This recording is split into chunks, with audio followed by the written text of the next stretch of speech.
This is not a drill. My name is Greta Thunberg. We are living in the beginning of a mass extinction. Our climate is breaking down. Children like me are giving up their education to protest. But we can still fix this. You can still fix this. You and me were a team, huh? Yes.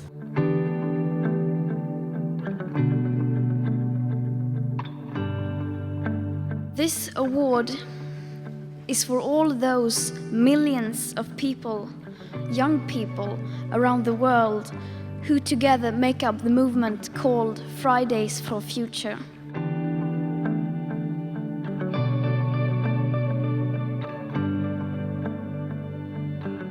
gonna strike for life and everything we love. We're gonna strike for you, will you strike for us? We're gonna strike for you, will you strike for us? All these fearless youth fighting for their future.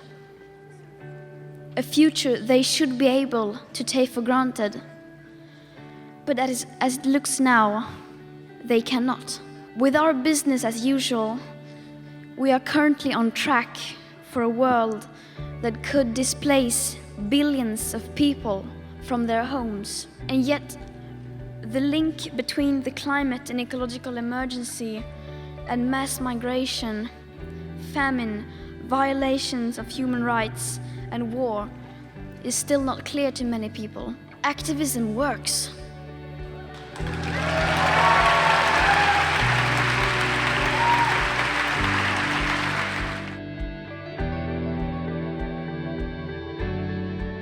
So what I'm telling you to do now is to act. Because no one is too small to make a difference. It is very good to see you again. Very good to see you. Thank you so much for stopping by to say hello. Thank you for having me. Of course. Well, you're changing the world, so we're very excited to have you. Do it. Boom. Good luck. Good luck, you too. And just one last thing. See you on the streets.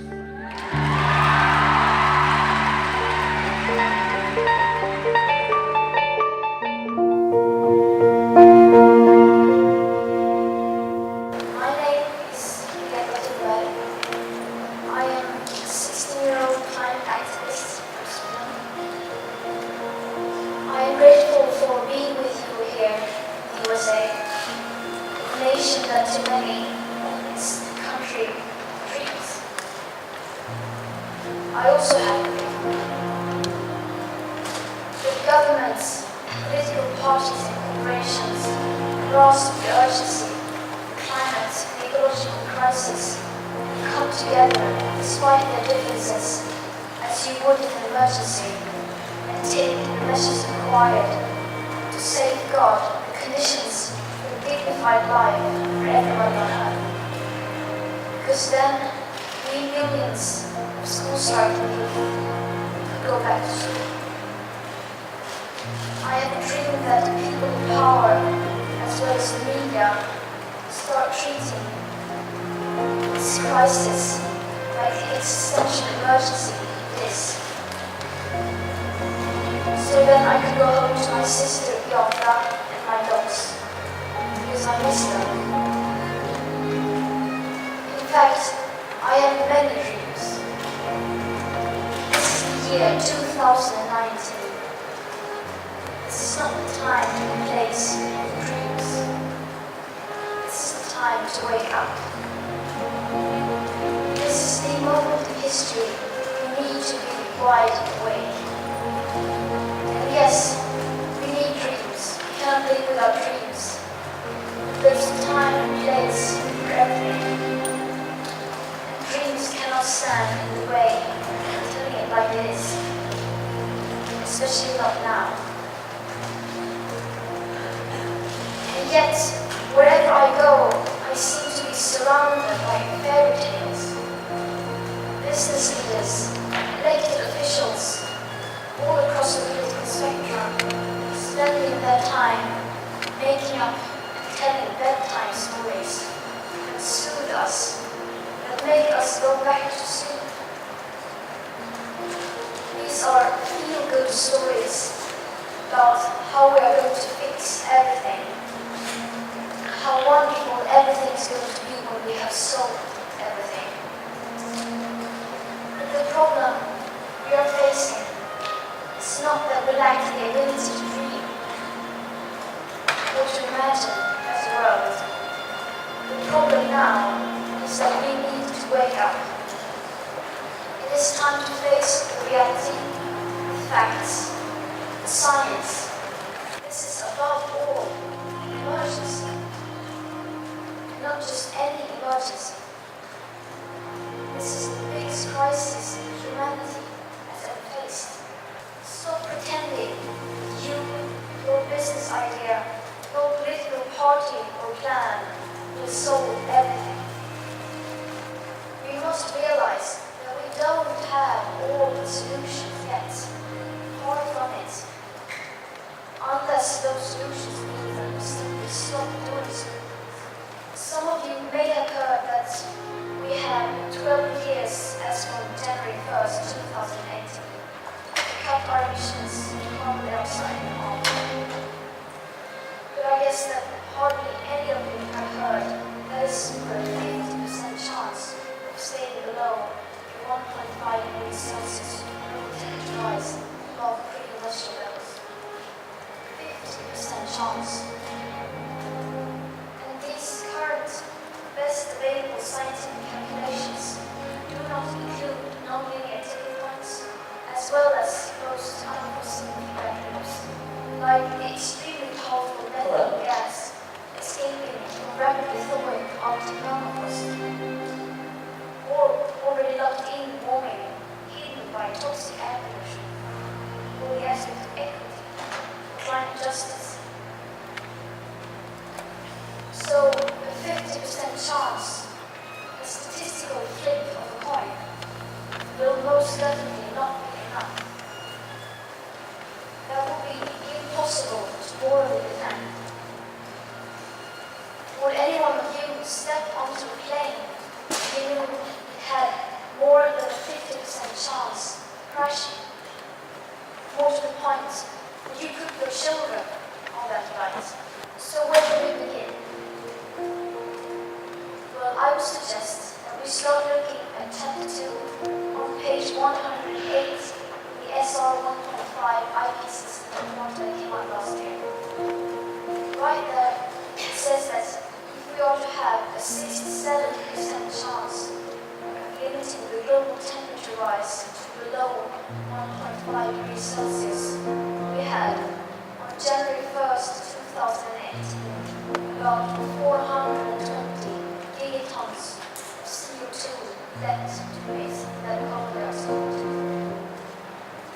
And of course, that number is much lower today, as we emit about 42 gigatons of CO2 every year if you include land use. With today's emissions levels, that remaining budget is gone within less than 8.5 years. These numbers are not my opinions. They aren't anyone's opinions, political views. This is the current best available science. Though a great number of scientists suggest even these figures are too moderate, these are the ones that have been accepted by all nations in the IPCC. The USA is the biggest carbon polluter in history. It is also the world's #1 producer of oil. And yet, you are also the only nation in the world that has signaled your strong intention to leave the Paris Agreement. Because, quote, it was a bad deal for the USA. But how can we solve a problem that we don't even fully understand? How can we leave out the full picture and the current best available science? I believe there's a huge danger in doing so. And no matter how political the background to this crisis is, we must not allow this to continue to be a partisan political issue. The climate and ecological crisis is beyond party politics. Our main enemy right now is not our political opponents. Our main enemy now is physics. And we cannot make deals with physics. Everybody says that making sacrifices for the survival of the biosphere to secure the living conditions of future and present generations is an impossible thing to do. Americans have indeed made great sacrifices to overcome the terrible odds before. Think of the brave soldiers that rushed ashore in that first wave on Omaha Beach on D-Day. Think of Martin Luther King and 600 other civil rights leaders who risked everything to march from Selma to Montgomery. Think of President John F. Kennedy announcing in 1962 that America would choose to go to the moon in this decade and do the other things, not because they are easy, but because they are hard. Perhaps it is impossible. But looking at those numbers, looking at the current best available science, then I think that is precisely what we are up against. But you must not spend all of your time dreaming or see this as some political fight to win. And you must not gamble your children's future. Instead, you must unite behind science. You must take action. You must do the impossible. Because giving up can never be an option. Thank you.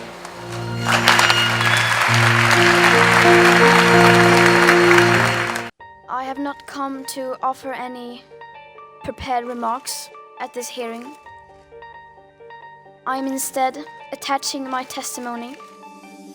It is the IPCC Special Report on Global Warming of 1.5 degrees Celsius, the SR 1.5, which was released on October 8th, 2018. I am submitting this report as my testimony because I don't want you to listen to me. I want you to listen to the scientists. And I want you to unite behind the science. And then I want you to take real action. Thank you.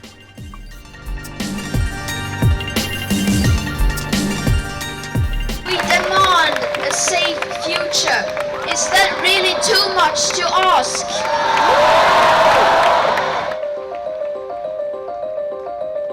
Right now, we have not taken to the streets, sacrificing our education for the adults and politicians to take selfies with us and tell us that they really, really admire what we do.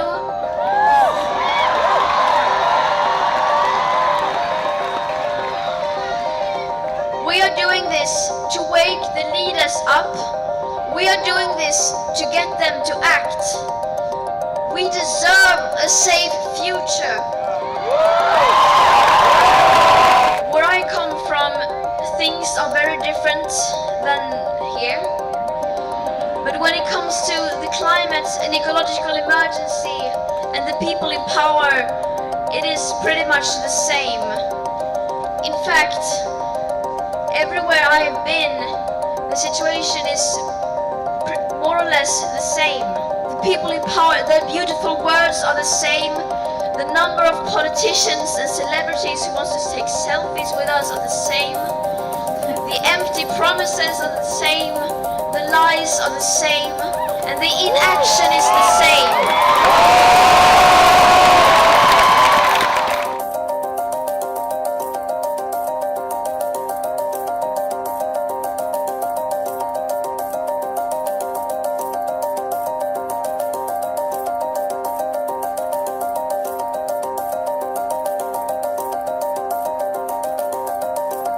And if you belong to that small group of people who feel threatened by us, then we have some very bad news for you.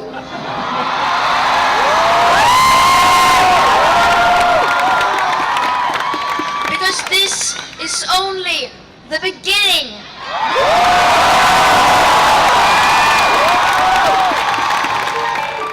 How dare you?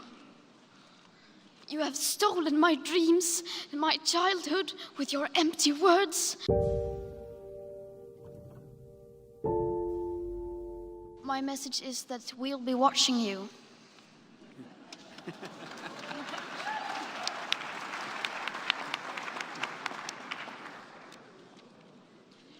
This is all wrong. I shouldn't be up here. I should be back in school on the other side of the ocean. Yet you all come to us young people for hope. How dare you? You have stolen my dreams and my childhood with your empty words, and yet I'm one of the lucky ones. People are suffering, people are dying, entire ecosystems are collapsing. We are in the beginning of a mass extinction, and all you can talk about is money and fairy tales of eternal economic growth. How dare you?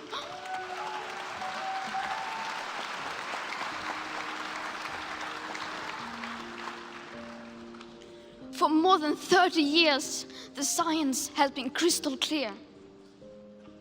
How dare you continue to look away and come here saying that you're doing enough when the politics and solutions needed are still nowhere in sight? You say you hear us and that you understand the urgency. But no matter how sad and angry I am, I do not want to believe that. Because if you really understood the situation and still kept on failing to act, then you would be evil, and that I refuse to believe. The popular idea of cutting our emissions in half in 10 years only gives us a 50% chance of staying below 1.5 degrees and the risk of setting off irreversible chain reactions beyond human control. 50% may be acceptable to you, but those numbers do not include tipping points, most feedback loops, additional warming hidden by toxic air pollution, or the aspects of equity and climate justice. They also rely on my generation sucking hundreds of billions of tons of your CO2 out of the air with technologies that barely exist. So a 50% risk is simply not acceptable to us, we who have to live with the consequences. To have a 67% chance of staying below a 1.5 degrees of global temperature rise, the best odds given by the IPCC, the world had 420 gigatons of CO2 left to emit back on January 1st, 2018. Today that figure is already down to less than 350 gigatons. How dare you pretend that this can be solved with just business as usual and some technical solutions? With today's emissions levels, that remaining CO2 budget will be entirely gone within less than 8.5 years.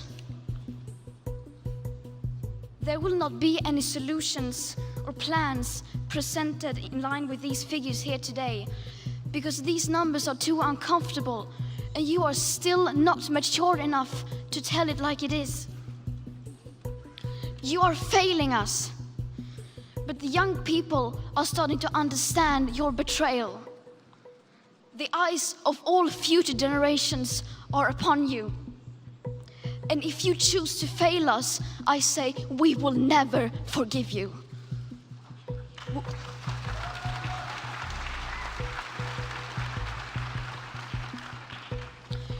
We will not let you get away with this. Right here, right now, is where we draw the line.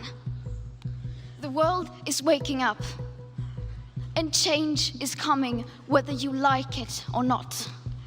Thank you.